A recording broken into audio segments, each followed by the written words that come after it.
Assalamualaikum warahmatullahi wabarakatuh.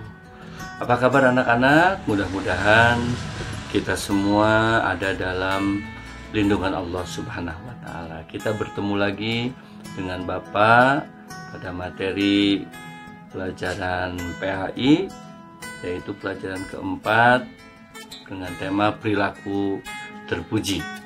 Di mana dalam perilaku terpuji itu ada kerjasama dan ada tolong-menolong. Minggu kemarin kita sudah belajar tentang kerjasama, bagaimana Allah mencintai orang yang hormat dan patuh kepada orang tua, hormat dan patuh kepada guru, dan hormat patuh terhadap sesama anggota keluarga. Nah, pada kesempatan kali ini Bapak akan menerangkan tentang bagaimana pentingnya kita tolong-menolong. Jika kita melihat teman kita, saudara kita dalam kesulitan, tentunya kewajiban kita untuk menolong mereka. Karena menolong itu satu perbuatan yang sangat mulia di sisi Allah. Dan Allah pun memerintahkan kepada kita untuk kita bisa saling tolong-menolong. Sebagaimana Allah berfirman dalam Al-Quran surat Al-Ma'idah ayat kedua. A'udzubillahi minasyaitonirrajim. Wa ta'awanu 'alal birri wat taqwa wa la ta'awanu 'alal itsmi wal 'udwan. Dan tolong-menolonglah dalam kebaikan dan ketakwaan, dan janganlah kalian tolong-menolong dalam perbuatan dosa dan permusuhan. Oleh karena itu, siapapun di antara kita, ketika kita melihat teman-teman kita kesusahan, maka tolonglah dengan sekemampuan kita. Ada satu cerita yang barangkali cerita ini bisa menjadi inspirasi buat kita semua, buat Bapak, buat kalian, di mana dikisahkan ada seorang anak yang divonis secara medis mengidap penyakit kanker yang mematikan. Dan anak tersebut divonis usianya tinggal 3 bulan lagi.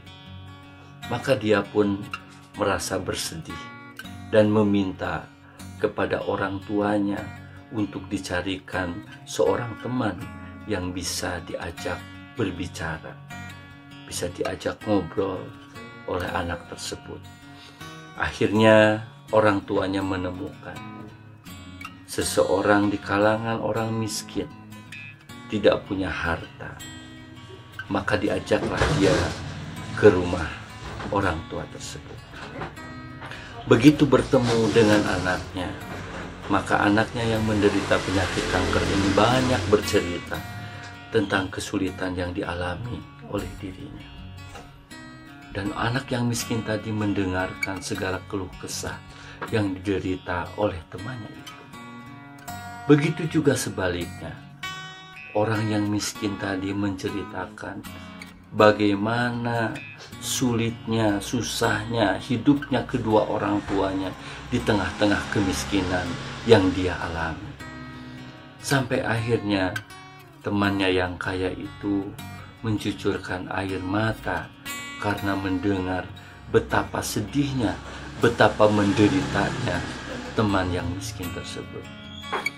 Akhirnya anak yang kaya tadi memberikan seluruh tabungannya kepada anak yang miskin tadi.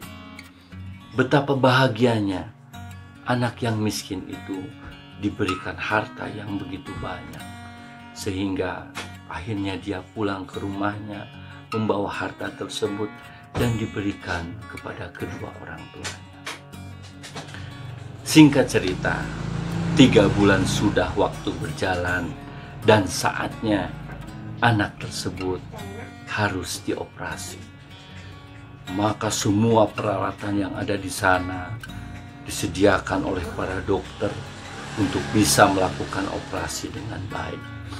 Namun sebelum operasi dilakukan, si anak tersebut diperiksa, dicek up. Ternyata dokter itu merasa heran.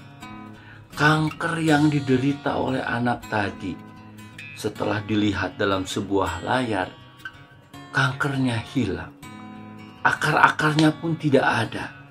Sehingga si dokter ini merasa keheranan dan bertanya kepada kedua orang tuanya, kemana bapak dan ibu membawa anak ini berobat sehingga kankernya sembuh total?